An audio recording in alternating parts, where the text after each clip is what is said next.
Mari kita masuk ke materi selanjutnya, yaitu modal dan saham pada perseroan terbatas. Seperti yang lalu sudah saya bahas, bahwa kekayaan perseroan terbatas itu terpisah dari kekayaan para pemegang saham, ya, tetapi bersatu dengan para pengurus, yaitu komisaris dan direksi, ya.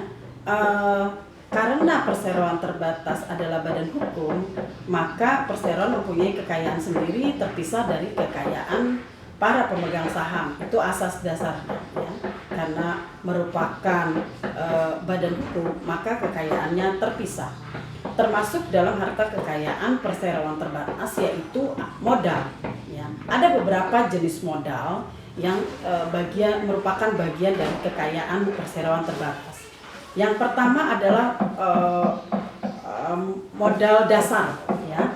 Yang pertama adalah modal dasar, yang kedua adalah modal yang ditempatkan, dan yang ketiga adalah modal yang disetor, ya. Saya berikan penjelasan dulu untuk yang pertama, yaitu modal dasar, yaitu jumlah modal maksimum yang disebut di dalam akta pendirian. Jadi ini betul-betul harus sesuai dengan Undang-Undang PT. Di Undang-Undang PT disebutkan berapakah modal dasar yang harus ada pada saat sebuah PT didirikan. Ya, nanti kita lihat di undang-undangnya. Silakan Anda cek berapa modal dasar PT yang harus sudah tersedia pada saat akta pendirian dibuat. Ya. Jumlah itu bergerak terus sesuai dengan kebutuhan perusahaan. Dan jangan lupa untuk selalu menggunakan asas lex specialis derogat lex generalis.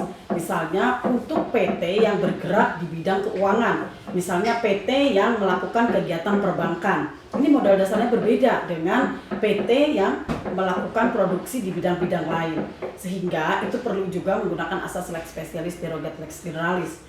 Bila misalnya kita ingin mendirikan sebuah PT dengan kegiatan keuangan seperti pembuatan bank atau BPR, itu kita mengikuti undang-undang yang bersifat spesialis dari undang-undang perbankan.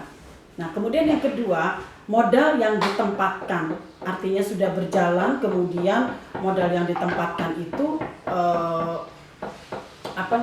dalam bentuk aset-aset yang bersifat benda tidak bergerak. Misalnya tanah, lokasi perusahaan, kemudian mesin-mesin dan lain sebagainya, itu bagian dari yang modal ditempatkan. Dan bisa juga modal ditempatkan itu adalah modal yang digunakan untuk memodali perusahaan lain, misalnya punya anak perusahaan begitu ya. Kemudian bisa juga dalam bentuk kegiatan usaha lain, ya, yang berupa kegiatan permodalan, misalnya membeli obligasi negara dan lain sebagainya. Nah, kemudian modal yang disetor, ini modal-modal yang betul-betul disetorkan oleh para pemegang saham pada kas perseroan. Ya, maksudnya disetor itu adalah disetor oleh para pemegang saham pada kas perseroan. Ya, kekayaan sebuah perseroan itu secara ekonomis bisa dilihat dari segi aktiva dan pasifa. Ini pengertiannya sebetulnya seperti pada saat kita belajar dalam hukum perdata, yaitu utang dan piutang. Ya, nah, begitu kita menggunakan bahasa ekonomi, maka kita akan menemukan istilah aktiva dan pasifa. Ya, piutang misalnya itu adalah pasifa, aktiva adalah aset. Ya. Nah, contoh dari aktiva misalnya adalah modal yang disetor, kemudian tagihan perseroan terhadap pemegang saham. Piutang, piutang berarti termasuknya aktiva. Kemudian tagihan-tagihan terhadap pihak ketiga. Kemudian benda-benda bergerak dan tetap milik perseroan itu termasuk aktiva. Adapun yang disebut aktiva adalah pasifa adalah uang utang-utang dan kewajiban-kewajiban lain atas perseroan yang bisa jadi setiap hari, setiap bulannya itu berubah-ubah, ya, bisa bertambah dan bisa berkurang. Nanti untuk pengertian ini mahasiswa bisa melihat sendiri dalam bagian pembukuan pada KUH Dagang. Kemudian sebuah perseroan terbatas Eh, sudah ditetapkan di dalam pendirian mengenai modalnya. Jadi modalnya itu tidak bisa berubah-ubah. Modal sebentar, maaf ya. Batuk sebentar. Jadi modal dasar pada perseroan terbatas itu bersifat tetap. Jadi tidak bisa berubah-ubah. Ya, maka itu modal terdiri dari beberapa. Yang berubah-ubah itu adalah aktiva pasiva. Setiap hari berubah-ubah. Ini lebih pada pembahasan ekonomi. Nah, kaitannya dengan bahwa modal dasar itu bersifat tetap dan tidak boleh berubah, ya. Kaitannya dengan misalnya ingin menambahkan saham, ya, sebagai bentuk modal dasar, ya. Nah, ini harus melakukan RUPS, ya, rapat umum pemegang saham, untuk terjadinya perubahan modal dasar. Dan pengurus, direksi, dan komisaris harus memiliki perhitungan dan analisis ekonomi mengapa harus dilakukan peningkatan modal dasar dalam proses perkembangan sebuah perusahaan.